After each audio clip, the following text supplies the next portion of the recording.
Hello everyone, welcome back to AS NEET. तो आज के वीडियो में अपन डिस्कस करेंगे कि लो स्कोर अगर आपका है तो उसमें गवर्नमेंट मेडिकल कॉलेज कैसे मिल सकता है, ये प्रूफ के साथ मैं आपको बताऊंगा। इसके अलावा अगर आप ये सोच रहे हो कि आपका स्कोर कम है तो हमें काउंसलिंग में पार्टिसिपेट करना चाहिए या फिर नहीं करना चाहिए, बहुत सारे कमेंट्स और मैसेजेस और पर्सनल कॉल भी आए कि सर क्या हमें पार्टिसिपेट करना चाहिए, कॉलेज हमें मिलेगा या फिर नहीं मिलेगा। तो इस वीडियो में मैं कंफर्म करने की कोशिश करूंगा, आपको क्लियर करने की कोशिश करूंगा, समझाने की कोशिश करूंगा कि किस तरीके से आपका अगर लो स्कोर है तो भी आपको गवर्नमेंट मेडिकल कॉलेज मिल सकता है, कैसे मिलेगा वो मैं आपको समझाऊंगा। इसके अलावा काउंसलिंग में पार्टिसिपेट करना चाहिए या फिर नहीं करना चाहिए, वो ये वीडियो अगर आप स्टार्टिंग से लेके एंड तक देखोगे तो हो सकता है आपका ये डाउट भी क्लियर हो जाए। उम्मीद करूंगा आपको वीडियो में अच्छे से समझाने की। उससे पहले आप सभी से रिक्वेस्ट रहेगी लाइक और सब्सक्राइब की। अगर तो आपको किसी भी पॉइंट पर वीडियो पसंद आएगा तो वहीं पे सब्सक्राइब कर देना और लाइक तो अभी से कर देना, क्योंकि हो सकता है आप भी किसी इसी तरीके के वीडियोस की तलाश में थे काउंसलिंग स्टार्ट होने से पहले। तो स्टार्ट करेंगे वीडियो, 1 बाय 1 करके मैं आपको हर एक पॉइंट समझाऊंगा।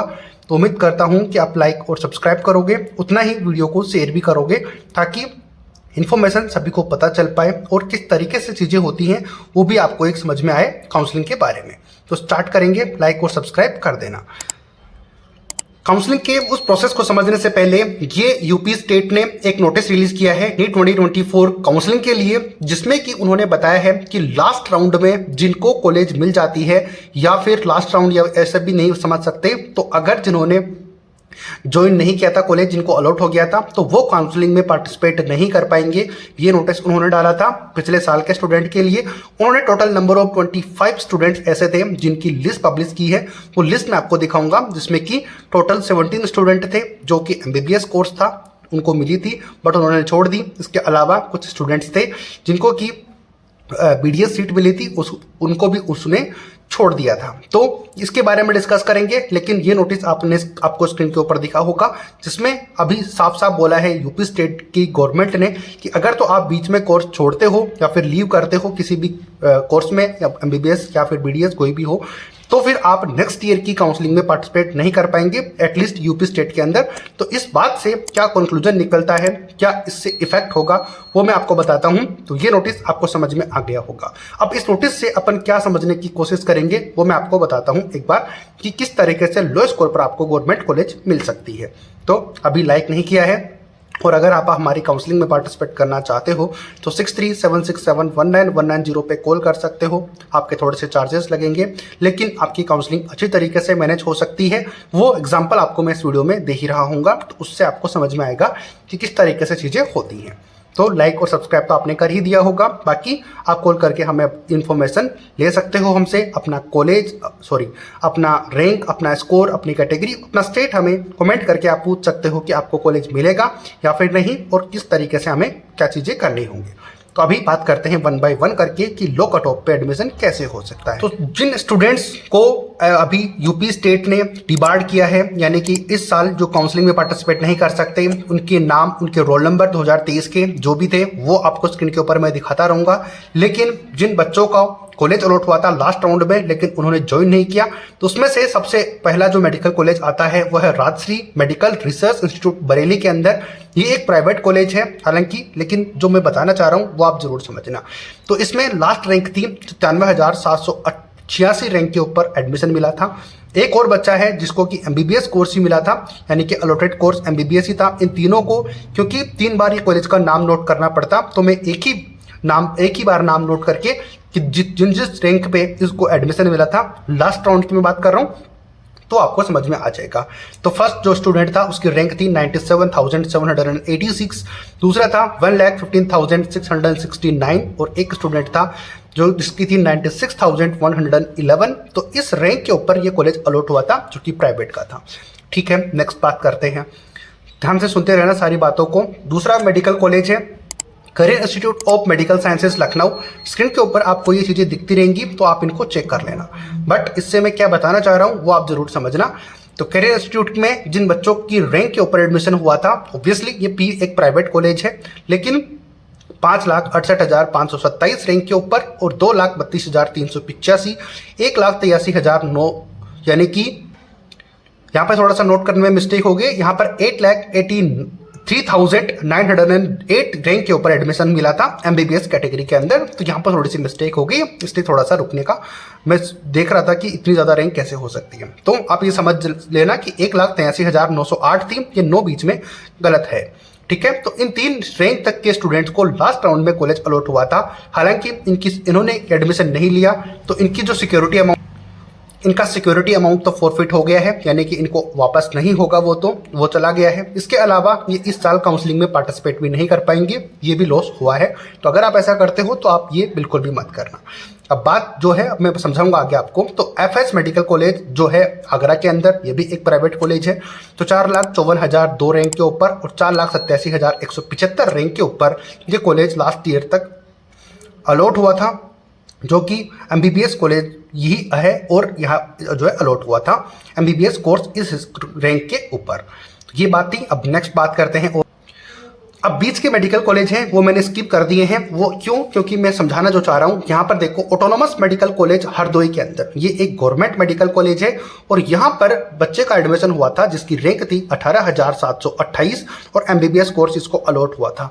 लेकिन क्योंकि ये लिस्ट अपन वो लिस्ट देख रहे हैं जहाँ पर ये बच्चे वो हैं जिन्होंने की कॉलेज तो अलॉट हुई थी लेकिन इन्होंने ज्वाइन नहीं किया, यानी कि ये सीट इन्होंने छोड़ दी। तो अब इसका मतलब है कि ये ऑटोनोमस कॉलेज है, इसके अंदर इस एक बच्चे ने सीट छोड़ दी है। इसका मतलब यहां पर एडमिशन उस बच्चे को मिला होगा जिसने कि इसको चॉइस फिलिंग में डाला होगा। इसको मैं समझाऊंगा आगे। लेकिन अब ये चेक करो कि ये तो सिर्फ अपन यूपी स्टेट की बात कर रहे हैं। उन्होंने ये लिस्ट पब्लिश की है कि जो बच्चे लास्ट राउंड में कॉलेज अलॉट होने के बाद भी पार्टिसिपेट नहीं कर पाए या फिर ज्वाइन नहीं किया, उनको पार्टिसिपेट इस साल नहीं करने दिया जाएगा काउंसलिंग के अंदर। तो यहाँ पर अपन को एक सीट देखने को मिली जो कि गवर्नमेंट मेडिकल कॉलेज में है। प्राइवेट की तो आप देख ही सकते हो कि काफी ज्यादा सीटें हैं, वो मैं आपको समझाना भी नहीं चाह रहा। बट इतना है कि अगर आपको एडमिशन लेना है गवर्नमेंट और प्राइवेट किसी भी कॉलेज में, तो ये आपके लिए बेस्ट वीडियो हो सकता है, बेस्ट एग्जांपल है। तो क्योंकि ये एक सीट यहाँ पर यूपी के अंदर खाली रह गई है, तो यहाँ पर एडमिशन किसी दूसरे स्टूडेंट को मिला होगा जिसकी चॉइस फिलिंग के अंदर ये ऑटोनोमस मेडिकल कॉलेज या हरदोई था। अब लो कट ऑफ पे कैसे मिल सकता है, इसके लिए आप 6376719190 पे कॉल करके हमारी काउंसलिंग में पार्टिसिपेट कर सकते हो। अभी तक लाइक नहीं किया, सब्सक्राइब नहीं किया तो प्लीज इसको कर देना। अब मैं समझाता हूँ कि किस तरीके से कॉलेज आपको अलॉट हो सकती है लो स्कोर के ऊपर। ये प्रूफ मैंने आपको दिखा दिया क्योंकि अभी एक स्टेट के बारे में इंफॉर्मेशन आई है, तो हो सकता है ऐसे कितने स्टेट हो जहां पर एक एक सीट वेकेंट रही हो किसी बच्चे के छोड़ने की वजह से। तो अब बात करते हैं। अब मेन पॉइंट यहां पर मैं समझाने की कोशिश करूंगा कि मान लो कि एक स्टूडेंट है नंबर 1 और दूसरा स्टूडेंट है नंबर 2 जिन्होंने की काउंसलिंग में पार्टिसिपेट किया। और अब आता है इस बच्चे फर्स्ट का स्कोर है 650 और इसने एडमिशन में पार्टिसिपेट लिया, यानी कि काउंसलिंग थी लास्ट राउंड, उसमें एडमिशन लिया, लेकिन इसने सीट छोड़ दी। लेकिन जो स्टूडेंट सेकंड था उसने भी ये कॉलेज फिल किया। ऑटोनोमस की बात नहीं कर रहे, कोई भी कॉलेज जो चॉइस फिलिंग इस बच्चे की थी सेम चॉइस फिलिंग इस बच्चे की भी थी। अगर सेम भी नहीं थी तो एटलीस्ट वो कॉलेज तो सेम था जो कि लास्ट अलॉट होने वाला था। तो फिर क्योंकि इस बच्चे ने सीट ज्वाइन नहीं की तो इस बच्चे को, क्योंकि लास्ट बच्चा यही था इस 649 नंबर का जिसने कि ये कॉलेज चॉइस फिलिंग में डाला था, तो इसको ये सीट मिल जाएगी अगर एक सीट वैकेंट थी। तो अगर 2 सीटें वैकेंट थी और सेम नंबर के स्टूडेंट वहां पर अवेलेबल थे तो उनको सीट मिल जाएगी। अगर तो ये 649 वाला एक ही स्टूडेंट था लेकिन सीट इसमें 2 वैकेंट थी, तो हो सकता है कि दूसरा बच्चा जिसका स्कोर 646 हो या फिर इससे भी नीचे हो, तो वो उसने अगर ये चॉइस फिलिंग में डाला हुआ था तो उसको ये दोनों सीटें अलॉट हो जाएगी, जो कि यहाँ पर किसी बच्चे ने छोड़ी है 2 सीटें वैकेंट होने की वजह से।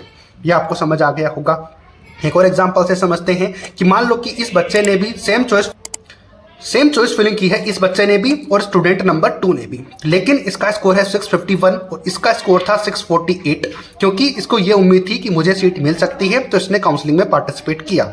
इसलिए नहीं पार्टिसिपेट करने का छोड़ा कि ये नहीं सोचा इसने कि मुझे कॉलेज नहीं मिलेगा क्योंकि मेरा स्कोर कम है, लेकिन इसने पार्टिसिपेट किया। तो इसका फायदा क्या होगा, क्योंकि इस बच्चे ने सीट छोड़ दी, ये इसको इंटरेस्ट नहीं है, ये शायद हो सकता है कोई भी रीजन हो सकता है, रीजन की बात अपन नहीं कर रहे, बट ऐसा होता है, वो मैंने आपको ऊपर समझा दिया था।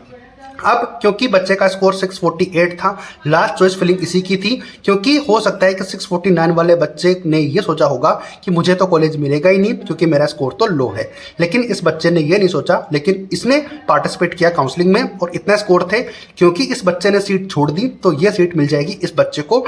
तो देखा आपने कि जिस बच्चे का स्कोर 651 था उसको कॉलेज हालांकि मिल सकता था, लेकिन उसने छोड़ दी क्योंकि 651 वाले बच्चों को सभी को कॉलेज मिल गया था। तो अब उससे नीचे वाला स्टूडेंट को ही कॉलेज मिलेगी, तो वो स्टूडेंट था ओनली 648 मार्क्स वाला, तो इसको ये कॉलेज अलॉट हो जाएगी।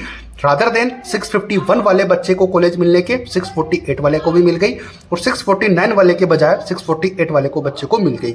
तो सेम सिनेरियो सारे स्टूडेंट्स के साथ हो सकता है इस बच्चे ने सीट छोड़ी हो, ऐसे डैशेस करके मैंने लिखा हुआ है कि इस बच्चे ने सीट छोड़ी हो, और वहां पर इन बच्चों में से कोई भी नहीं था इतने स्कोर वाला, इससे नीचे वाले स्कोर वाले बच्चे भी थे, तो उसको वो सीट अलॉट हो जाएगी इन सभी के मुकाबले में, क्योंकि सीट तभी मिलती है जब आप काउंसलिंग में पार्टिसिपेट करते हो।